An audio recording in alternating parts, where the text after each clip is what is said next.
Thank you. Thank you for that very nice introduction from Tabitha and from that very nice welcome from you.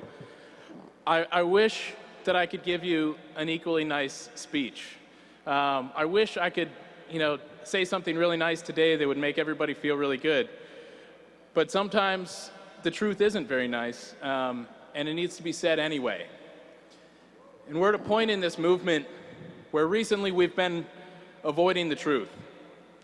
The truth that our movement has not been willing to talk about is that it's probably too late for any amount of emissions reductions to prevent the collapse of our industrial civilization. And this doesn't mean that all hope is lost. This doesn't mean that there's nothing left to fight for. This means that there's more to fight for than ever. Because that collapse that we're on track for, there's a huge range of what that could look like. And that collapse could be an opportunity for us to build a better world in the ashes of this one. It could be an opportunity for mass reflection and to decide that maybe greed and competition weren't the best values to be basing our civilization off of.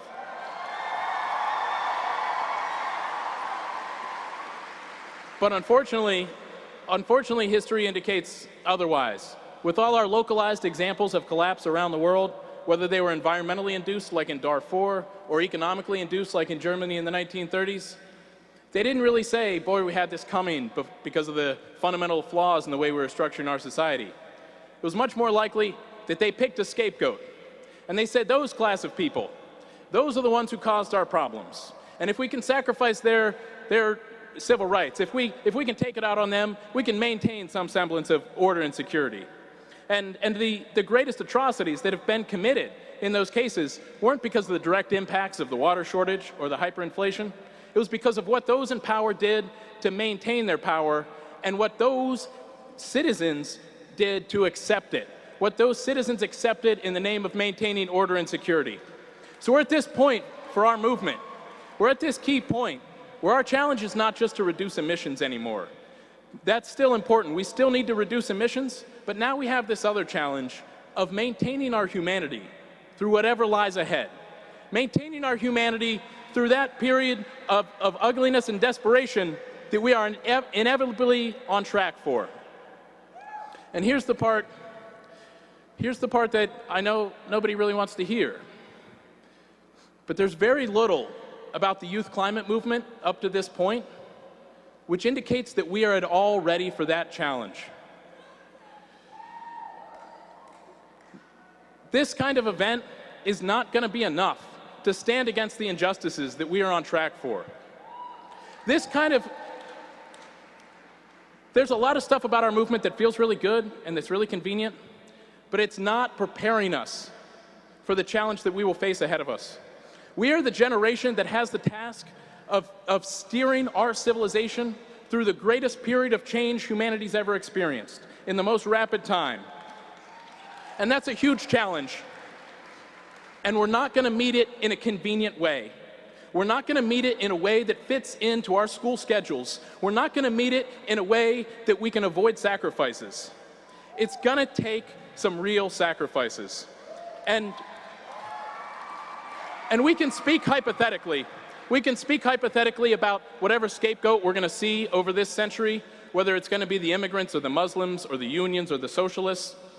But what's important is what we do to stand up to that.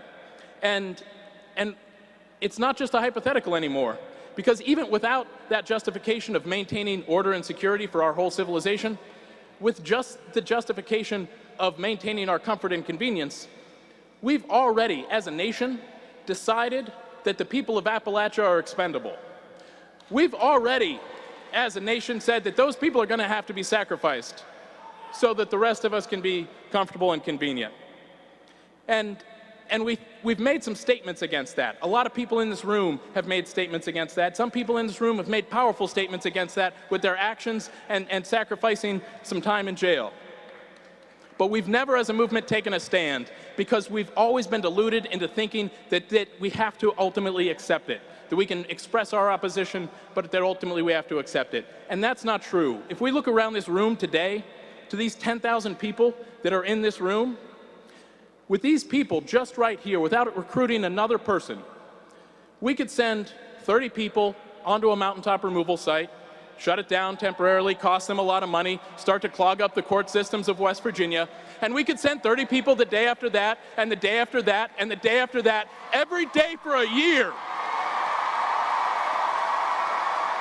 And I don't think we would ever get to that year point, because mountaintop removal would end before that. Long before we got to the end of that year, Barack Obama would be forced into a choice between either ending the war against Appalachia or bringing in federal troops to continue it.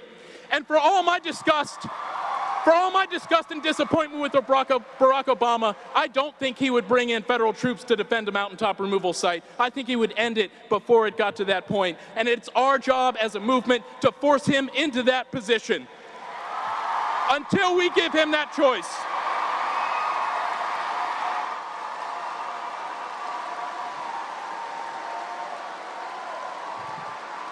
Until we force Obama into that choice between ending the war against the young, ending the war against the living, or waging it openly, then it's our fault. Then we condone it. Mountaintop removal and climate change and all the other injustices that we are experiencing are not being driven solely by the coal industry, solely by lobbyists, or solely by the failure of our politicians. They're also happening because of the cowardice of the environmental movement.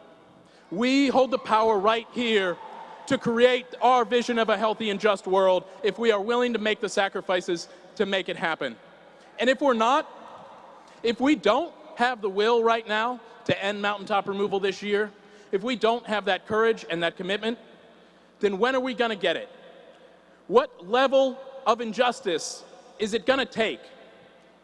What crimes against our brothers and sisters are we going to have to condone in order for us to fight back? What level of injustice is it going to take for it to be more important than us graduating on time? What level of sacrifice, who is going to have to be scapegoated?